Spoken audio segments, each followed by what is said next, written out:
Сайн уу? Өнөөдөр би бүх утасны 3D модулийг автоирлист хийсэн. Утсанд маш их 3D модуль animation байдаг болохоор би ер нь хүмүүсийн хэлдэг 3D animation-ыг аваад хийсэн байгаа. За бичлэгөө харцгаа.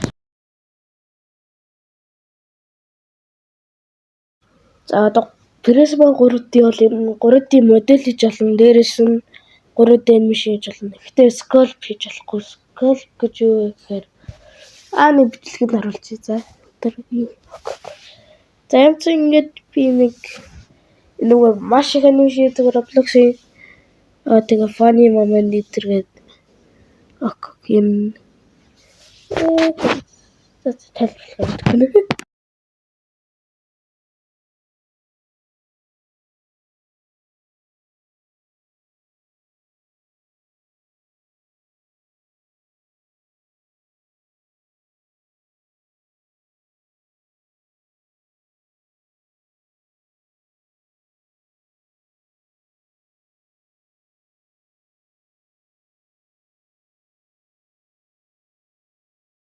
Бас нэг 3D модель бас оруулж болдог.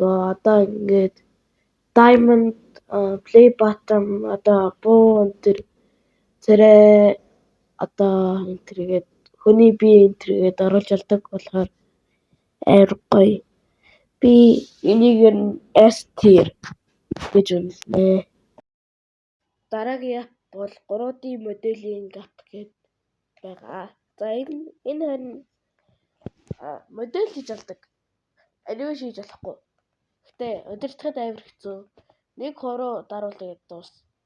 Нэг хөлөө игүүл тэр ягаад glitch хийгээд байгаа болохоор амар хэцүүсэн. Дараагийн app бол 3D моделийн app гэдэг байгаа. За энэ харин модель хийж болдог. Animation хийж болохгүй. Гэтэ удирдахад амар хэцүү. Нэг хороо даруулдаг дуус. Нэг хөлөө игүүл тэр ягаад glitch хийгээд байгаа болохоор амар хэцүүсэн.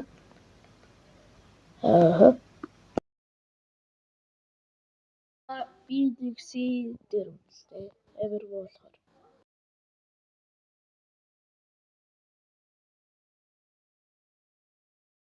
Энэ app зүгээр pause хийдэг болохоор өөр юу ч хийхгүй.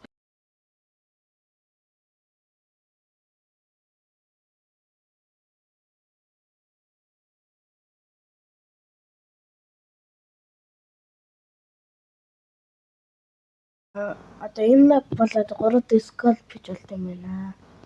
Одоо би хүний царай хийн гэхээр би бараг муур хийчих шиг юм болсон доо. За бараг тиймэрхүү.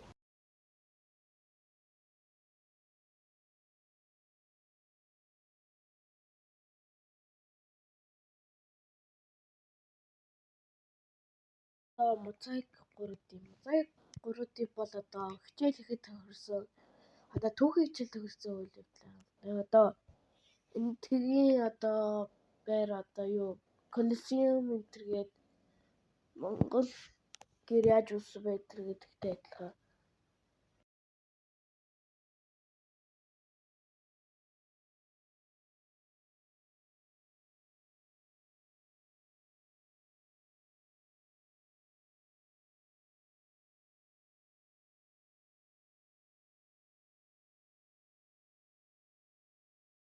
Одоо энэ app хаавж одоо хүүхдүүдтэй одоо ийм хуучин онд ийм гоё юм байсан байна гэдэг харуулах амар гоё app байсан байна. Би нэг A